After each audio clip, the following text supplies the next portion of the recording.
ಪ್ರಶ್ನೆಗಳಿಗೆ ಉತ್ತರಿಸೋ ಧೈರ್ಯ ಮೋದಿಗಿದೆಯಾ? ಹೆದರಿದ ಪ್ರಧಾನಿ ಯಾರು? ಟಪೋರಿ ನಾಯಕ ಯಾರು? ನಮಸ್ಕಾರ, ಈ ದಿನಕ್ಕೆ ಸ್ವಾಗತ. ನಾನು ಶ್ರೀಯಂ ಪವಿತ್ರ. ಭಾರತದ ರಾಜಕೀಯ ಇತಿಹಾಸದಲ್ಲಿ ಒಬ್ಬರ ಮೇಲೊಬ್ಬರು ವಾಗ್ಯುದ್ಧ ಸಾರೋದು ಹೊಸದೇನಲ್ಲ. ಆದರೆ ಇತ್ತೀಚೆಗೆ ಬಿಜೆಪಿ ಸಂಸದೆ ಮತ್ತು ನಟಿ ಕಂಗನಾ ರನಾವತ್ ಅವರು ವಿರೋಧ ಪಕ್ಷದ ನಾಯಕ ರಾಹುಲ್ ಗಾಂಧಿ ಅವರನ್ನ ಟಪೋರಿ ಅಂತ ಕರೆದಿರೋದು ಚರ್ಚೆಗೆ ಕಾರಣ ಆಗಿರೋದು. ಎಂದಿನಂತೆ ಕಂಗನಾ ಮತ್ತೊಂದು ವಿವಾದವನ್ನು ಹುಟ್ಟಾಕಿದ್ದಾರೆ. हम महिलाओं को बहुत ज़्यादा उनको देखकर जो है अनकंफर्टेबल भी फील होता है, क्योंकि एकदम जैसे टपोरी की तरह वो आते हैं और किसी को भी तू ऐसे करके तू तड़ाक करते हैं. ಸಂಸತ್ನಲ್ಲಿ ರಾಹುಲ್ ಗಾಂಧಿ ಅವರನ್ನ ನೇರವಾಗಿ ಟಪೋರಿ ಅಂತ ಕರೆದು ಅವರ ನಡವಳಿಕೆ ಮಹಿಳೆಯರಿಗೆ ತುಂಬಾ ಅನಾನುಕೂಲವನ್ನು ಉಂಟು ಮಾಡುತ್ತೆ ಅಂತ ಕಂಗನಾ ಆರೋಪಿಸಿದ್ದಾರೆ. ಮಾರ್ಚ್ 12ರಂದು ಸಂಸತ್ನ ಮಕರ ದ್ವಾರ ಪ್ರವೇಶ ದ್ವಾರದಲ್ಲಿ ನಡೆದಂತಹ ಪ್ರತಿಭಟನೆ ಸಂದರ್ಭದಲ್ಲಿ ರಾಹುಲ್ ಗಾಂಧಿ ಮತ್ತು ಇತರ ಕಾಂಗ್ರೆಸ್ ಸಂಸದರು ಮೆಟ್ಟಿಲುಗಳ ಮೇಲೆ ಕುಳಿತು ಚಹಾ ತಿಂಡಿ ಸೇವಿಸ್ತಾ ಇದ್ದಂಥ ದೃಶ್ಯ ಸದ್ಯ ಈ ವಿವಾದಕ್ಕೆ ಕಾರಣ. ಸಂಸತ್ ಆವರಣದಲ್ಲಿ ವರದಿಗಾರರ ಜೊತೆಗೆ ಮಾತನಾಡಿದಂಥ ಕಂಗನಾ, ನಾವು ಮಹಿಳೆಯರು ರಾಹುಲ್ ಅವರನ್ನು ನೋಡೋದು ತುಂಬ ಅನಾನುಕೂಲವನ್ನು ಉಂಟು ಮಾಡುತ್ತೆ, ಅವರು ಟಪೋರಿಯಂತೆ ಕಾಣ್ತಾರೆ, ಜನರ ಜೊತೆಗೆ ಅಗೌರವದ ರೀತಿಯಲ್ಲಿ ಮಾತಾಡ್ತಾರೆ ಅಂತ ಹೇಳಿದ್ದಾರೆ. ಅದೇ ವೇಳೆ ರಾಹುಲ್ ಗಾಂಧಿ ಅವರನ್ನು ಅವರ ಸಹೋದರಿ ಪ್ರಿಯಾಂಕಾ ಗಾಂಧಿ ವಾದ್ರಾ ಅವರ ಜೊತೆಗೆ ಹೋಲಿಕೆ ಮಾಡಿ ಪ್ರಿಯಾಂಕಾ ಅವರ ನಡವಳಿಕೆ ಸುಂದರ ಮತ್ತು ಸುಸಂಸ್ಕೃತ, ರಾಹುಲ್ ಗಾಂಧಿ ಅವರು ಪ್ರಿಯಾಂಕಾ ಅವರ ಸಾರ್ವಜನಿಕ ನಡವಳಿಕೆಯಿಂದ ಕಲ್ತ್ಕೊಳ್ಬೇಕು ಅಂತ ಉಚಿತ ಸಲಹೆಯನ್ನ ಇತ್ತಿದ್ದಾರೆ. ಪ್ರಿಯಾಂಕಾ ಅವರ ಆಕರ್ಷಕ ನಗು, ಸುಸಂಸ್ಕೃತ ಮಾತುಗಾರಿಕೆ ಮತ್ತು ಮಹಿಳಾ ನಾಯಕತ್ವದ ಶೈಲಿ ಸಂಸತ್ನಲ್ಲಿ ಮಹಿಳೆಯರಿಗೆ ಪ್ರೇರಣೆಯಾಗತ್ತೆ ಅಂತ ಕಂಗನಾ ಸೂಚಿಸಿದ್ದಾರೆ.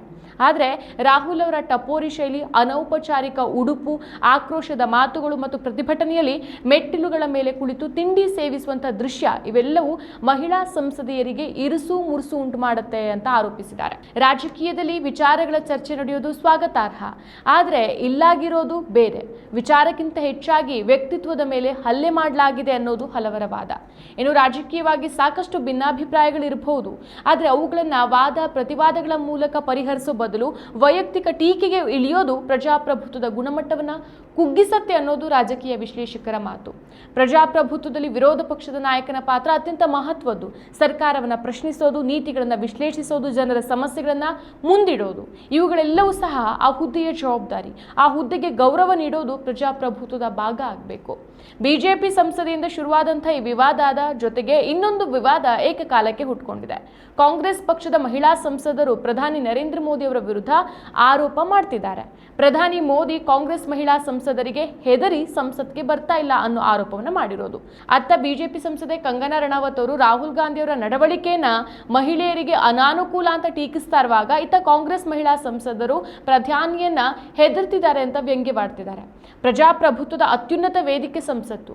ಅಲ್ಲಿ ಪ್ರಶ್ನೆಗಳು ಏಳಬೇಕು, ಉತ್ತರಗಳು ಬರಬೇಕು, ಚರ್ಚೆಗಳು ನಡಿಬೇಕು. ಆದರೆ ಅಲ್ಲೂ ಸಹ ಸಂವಾದ ಕಡಿಮೆಯಾಗಿ ಆರೋಪ ಪ್ರತ್ಯಾರೋಪಗಳು ಹೆಚ್ಚಾದ್ರೆ ಅದು ವ್ಯವಸ್ಥೆಯ ಮೇಲೆ ಜನರ ನಂಬಿಕೆಯನ್ನ ಕುಗ್ಸತ್ತೆ. ಪ್ರಧಾನಿ ಇಂತಹ ಸಂಸತ್ತಿಗೆ ಬರ್ತಾ ಇಲ್ಲ, ಪ್ರಶ್ನೆಗಳಿಗೆ ಹೆದರ್ತಿದ್ದಾರೆ ಅಂತಂದ್ರೆ ಅವರಲ್ಲಿ ಲೋಪಗಳಿದೆ ಅಂತಾನೆ ಅಲ್ವಾ ಸಾಬೀತಾಗೋದು. ಅದರಲ್ಲೂ ಇತ್ತೀಚಿನ ವರ್ಷಗಳಲ್ಲಿ ಮಹಿಳಾ ಸಂಸದರು ಹೆಚ್ಚು ಆಕ್ರಮಣಕಾರಿಯಾಗಿ ಪ್ರಶ್ನೆಗಳನ್ನ ಕೇಳ್ತಿದ್ದಾರೆ. ಇದು ಪ್ರಜಾಪ್ರಭುತ್ವಕ್ಕೆ ತುಂಬಾ ಒಳ್ಳೆಯ ಬೆಳವಣಿಗೆ. ಸೊ ಪ್ರಧಾನಿ ಸಂಸತ್ತಲ್ಲಿ ಕಡಿಮೆ ಮಾತಾಡೋದು ಅಥವಾ ಪ್ರಶ್ನೆಗಳಿಗೆ ನೇರವಾಗಿ ಉತ್ತರ ಕೊಡದೇ ಇರೋದು ಅಥವಾ ಸಂಸತ್ತಿಗೆ ಗೈರಾಗೋದು ನಿಜವಾಗ್ಲೂ ಹೆದರಿಕೆಯಿಂದನಾ? ಮೋದಿ ಸಾಮಾನ್ಯವಾಗಿ ಪತ್ರಕರ್ತರ ಎದುರು ಬರೋದಿಲ್ಲ. ಮನ್ ಕಿ ಬಾತ್ ಅಲ್ಲೂ ಒಂದು ಕ್ಯಾಮ್ರಾ ಮುಂದೆ ಒಂದು ಟೆಲಿಪ್ರಾಂಪ್ಟರ್ ಇಟ್ಕೊಂಡು ಮಾತಾಡ್ತಾರೆ. ರ್ಯಾಲಿಗಳಲ್ಲೂ ಟೆಲಿಪ್ರಾಂಪ್ಟರ್ ಇಲ್ಲದೆ ಮೋದಿ ಆಟ ಏನೂ ನಡೆಯೋದಿಲ್ಲ. ಆದರೆ ನಿಜವಾದ ಒಬ್ಬ ನಾಯಕನ ಶಕ್ತಿ ಗೊತ್ತಾಗೋದು ದೊಡ್ಡ ದೊಡ್ಡ ಭಾಷಣಗಳಲ್ಲಿ ಅಲ್ವೇ ಅಲ್ಲ, ಪ್ರಶ್ನೆಗಳಿಗೆ ಕೊಡುವ ನೇರ ಉತ್ತರಗಳಲ್ಲಿ ಇರುತ್ತೆ. ಇದೇ ಪ್ರಜಾಪ್ರಭುತ್ವದ ಆರೋಗ್ಯವನ್ನು ನಿರ್ಧರಿಸುತ್ತೆ. ಕೊನೆಯದಾಗಿ ಒಂದು ನೇರ ಪ್ರಶ್ನೆ, ಮೋದಿ ಪ್ರಶ್ನೆಗಳನ್ನು ಎದುರಿಸೋ ಧೈರ್ಯ ಹೊಂದಿದಾರಾ? ಇದಕ್ಕೆ ಉತ್ತರವನ್ನು ಕಮೆಂಟ್ ಮೂಲಕ ಕೊಡಿ. ಮತ್ತಷ್ಟು ವಿಶೇಷ ವಿಡಿಯೋಗಳನ್ನು ನೋಡಲು ಮತ್ತು ಹೊಸ ವಿಡಿಯೋಗಳ ಬಗ್ಗೆ ತಿಳಿಯಲು ಈ ದಿನ .com ಯೂಟ್ಯೂಬ್ ಚಾನೆಲ್ ಸಬ್ಸ್ಕ್ರೈಬ್ ಮಾಡಿ ಮತ್ತು ಬೆಲ್ ಐಕಾನ್ ಕ್ಲಿಕ್ ಮಾಡಿ.